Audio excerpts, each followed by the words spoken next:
അമേരിക്കയും ഇറാനും തമ്മിലുള്ള സംഘർഷാവസ്ഥയെക്കുറിച്ചും ആക്രമണ ഭീഷണിയിൽ നിന്ന് അമേരിക്ക പിന്മാറിയതിനെക്കുറിച്ചുമുള്ള അതിനിർണായകമായ സാഹചര്യം ഇങ്ങനെയാണ്. പശ്ചിമേഷ്യയിൽ അയവ്, ഇറാനെതിരായ സൈനിക നീക്കത്തിൽ നിന്നും അമേരിക്ക പിൻവാങ്ങുന്നു.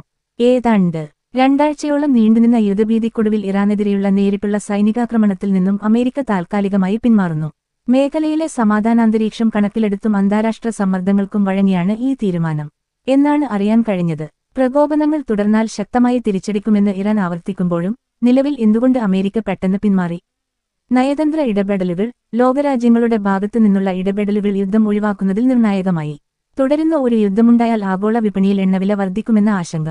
അതിനായി അമേരിക്ക തിരഞ്ഞെടുത്ത വഴി ആക്രമണത്തിന് പകരം ഉപരോധം, സൈനിക നീക്കത്തിന് പകരം സാമ്പത്തിക ഉപരോധങ്ങളിലൂടെ ഇറാനെ സമ്മർദ്ദത്തിലാക്കാനുള്ള പുതിയ തന്ത്രം. രണ്ടാഴ്ചത്തെ കടുത്ത വാദപ്രതിവാദങ്ങൾക്ക് ശേഷം സൈനിക വ്യൂഹങ്ങളെ പിൻവലിക്കാൻ തീരുമാനിച്ച സാഹചര്യം നോക്കുമ്പോൾ ഒമാൻ എന്ന രാഷ്ട്രം ഇതിൽ ഇടപെട്ടു. യുദ്ധമല്ല, സമാധാനമാണ് വേണ്ടത്. ഇറാനെതിരായ സൈനിക നീക്കത്തിൽ നിന്നും അമേരിക്ക പിന്മാറുന്നു എന്ന വാർത്ത പശ്ചിമേഷ്യയിൽ വലിയ ആശ്വാസമാണ് നൽകുന്നത്. രണ്ടാഴ്ചത്തെ അനിശ്ചിതത്വത്തിന് ശേഷം ലോകം ഒരു വലിയ യുദ്ധഭീതിയിൽ നിന്നും താൽക്കാലികമായി മുക്തമാകുന്നു. നയതന്ത്ര ചർച്ചകളിലൂടെ പ്രശ്നപരിഹാരം ഉണ്ടാകുമെന്ന് പ്രത്യാശിക്കാം.